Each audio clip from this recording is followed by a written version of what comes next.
Hey guys, welcome back to my YouTube channel. So இன்றைக்கி நம்ம அமேசிங்கான 3 ஸ்டடி டிப்ஸ் தான் பார்க்க போகிறோம். இப்போ வாங்க டைம் வேஸ்ட் பண்ணாமல் வீடியோக்குள்ளே போகலாம். The first one, the 10-minute kickstart technique. நம்மள நிறைய பேருக்கு இந்த ப்ராப்ளம் இருக்கும். படிக்கணும்னு இன்ட்ரெஸ்டே வர மாட்டேங்குது. என்ன தான் நான் ட்ரை பண்ணி படித்தாலும் கான்சென்ட்ரேட் பண்ணி படிக்க முடியலை, எனக்கு என்ன பண்ணுறதுனே தெரியலைன்னு. இது எதனால தெரியுமா? ஏன்னா நம்ம படிக்க ஸ்டார்ட் பண்ண முன்னாடியே நிறைய சாப்டர்ஸ் பிளான் பண்ணி வச்சுருப்போம். ஒரு 2 hours இந்த படிக்கணும், இவ்வளோ லெசன் முடிக்கணும், இவ்வளோ சாப்டர்ஸ் கவர் பண்ணணும். ஸோ நம்ம மைண்ட் ஆட்டோமேட்டிக்காக பேர்டனாக ஃபீல் ஆகும். அதுக்கு மேலே நம்மளால் இன்ட்ரெஸ்டாக படிக்க முடியாது. இதுக்கு ஒரு சிம்பிளான சொல்யூஷன் இருக்குது. ஜஸ்ட் நீங்கள் படிக்க ஸ்டார்ட் பண்ண முன்னாடி ஒரு 10 minutes நம்ம படித்தா போதும். அதுக்கப்புறமா நம்ம பிரேக் எடுத்துக்கலான்னு நம்ம மைண்டை ரிலாக்ஸ் பண்ணிக்கோங்க. அதுக்கப்புறமா படிக்க ஸ்டார்ட் பண்ணிங்கன்னா உங்கள் மைண்டில் நீங்கள் படிக்கிறதெல்லாம் ஸ்டோர் ஆகும். நீங்களும் கான்சன்ட்ரேஷனோட கண்டினியூவாக படிக்கலாம். இது எதனாலன்னு தெரியுமா? ஒரு விஷயத்தை நம்ம ஸ்டார்ட் பண்ணும்போது தான் நம்ம மைண்ட் ரொம்ப கன்ஃபியூஸாக இருக்கும். அதே விஷயத்தை நம்ம ஸ்டார்ட் பண்ணிட்டோன்னா அது ரொம்ப ஈஸியாக முடியும். ஸோ நம்ம 10 minutes தான் படிக்க போகிறோன்னு ஒரு ரிலாக்ஸேஷன் நம்ம மைண்டுக்கு கொடுத்துட்டு அதுக்கப்புறமா படிக்க ஸ்டார்ட் பண்ணும்போது 1 hour உங்களால் கண்டினியூஸாக படிக்க முடியும். ஸோ இந்த ட்ரிக்கை கண்டிப்பாக எல்லோரும் ஃபாலோ பண்ணி பாருங்கள். Second one, music magic for studying. So இப்போ நீங்கள் படிக்க ஸ்டார்ட் பண்ணிட்டீங்க, பட் கொஞ்ச நேரத்திலே உங்களுக்கு போர் அடிக்கிற மாதிரி ஃபீல் ஆச்சுன்னா ஜஸ்ட் உங்கள் பேக்ரவுண்டில் ஒரு மியூசிக் ப்ளே ஆகிற மாதிரி பார்த்துக்கோங்க.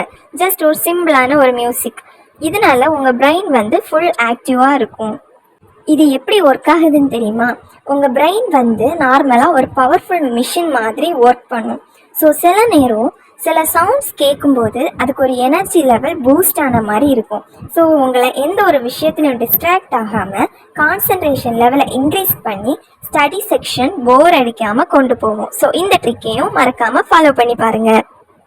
Third one, the preview and predict method. இதில் ஃபர்ஸ்ட் ஸ்டெப் என்னென்னா, நம்ம படிக்க ஸ்டார்ட் பண்ண முன்னாடி அந்த சாப்டரில் இருக்க ஹெட்டிங்ஸ், அப்புறமா bold letters, images, key points இந்த மாதிரிப்பட்டதை ஒரு 2 minutes நல்லா அப்சர்வ் பண்ணிக்கோங்க. ஃபார் எக்ஸாம்பிள், இப்போ நம்ம ஒரு நியூஸ் பேப்பர் இல்லைனா ஆர்டிக்கிள் படிக்கிறோம். ஜஸ்ட் அதை படிக்க ஸ்டார்ட் பண்ண முன்னாடி அதோட ஹெட்டிங்ஸ் தானே மெயினாக இம்பார்ட்டண்ட்டாக பார்ப்போம். ஸோ அதே மாதிரி தான் உங்கள் சாப்டர் நீங்கள் ஸ்டார்ட் பண்ண முன்னாடி அந்த டாபிக்ஸை மட்டும் கிளியராக பார்த்துக்கோங்க.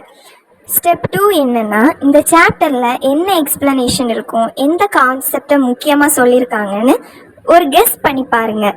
ஃபார் எக்ஸாம்பிள், இப்போ ஒரு மூவி ட்ரெய்லரை பார்த்து நம்ம நெக்ஸ்ட் என்ன வரலாம் அந்த மாதிரி கெஸ் பண்ணுவோம்ல, அதே தான். ஜஸ்ட் நம்ம ஒரு டாப்பிக்கோட ஹெட்டிங்ஸ் ரீட் பண்ணியிருக்கோம், அந்த இமேஜஸ் பார்த்துருக்கோம். ஸோ இதில் வந்து என்ன கான்செப்ட் இவங்க சொல்லியிருப்பாங்கன்னு ஒரு கெஸ் பண்ணி பாருங்கள். இப்போ நார்மலாக ஒரு சாப்டர் நம்ம படிக்க ஸ்டார்ட் பண்ணுறதுக்கும் இந்த மாதிரி அப்சர்வ் பண்ண அப்புறமா நம்ம படிக்க ஸ்டார்ட் பண்ணுறதுக்கும் நிறைய டிஃப்ரென்ஸ் இருக்குது. ஸோ நம்ம இப்போ ஒரு அப்சர்வ் பண்ணி நம்ம ஒரு கெஸ் பண்ணி வச்சுருப்போம்ல, இந்த டாப்பிக்கில் இதை தான் சொல்லியிருப்பாங்கன்னு. ஸோ நம்ம மைண்ட் என்ன பண்ணேன்னா ஒரு க்யூரியாசிட்டியை நமக்குள்ளே தூண்டும், நம்ம கெஸ் பண்ணது கரெக்டாக இல்லையான்னு. ஸோ உங்களுக்கு அந்த டாபிக் அப்புறமா படிக்கும்போது இன்ட்ரெஸ்டாக படிக்கலாம், ஃபோக்கஸாக படிக்கலாம், எந்த ஒரு டிஸ்ட்ராக்ஷனும் உங்களுக்கு இருக்காது, உங்களாலையும் கண்டினியூஸாக படிக்க முடியும். ஸோ இந்த ட்ரிக்கையும் ஃபாலோ பண்ணி பாருங்கள். கைஸ், நம்ம வீடியோ உங்களுக்கு யூஸ்ஃபுல்லாக இருந்திருக்கும்னு நினச்சிங்கன்னா வீடியோக்கு லைக் பண்ணுங்கள், உங்கள் ஃப்ரெண்ட்ஸுக்கும் இந்த வீடியோவை ஷேர் பண்ணுங்கள், நம்ம சேனலையும் சப்ஸ்கிரைப் பண்ணிக்கோங்க. தேங்க்யூ.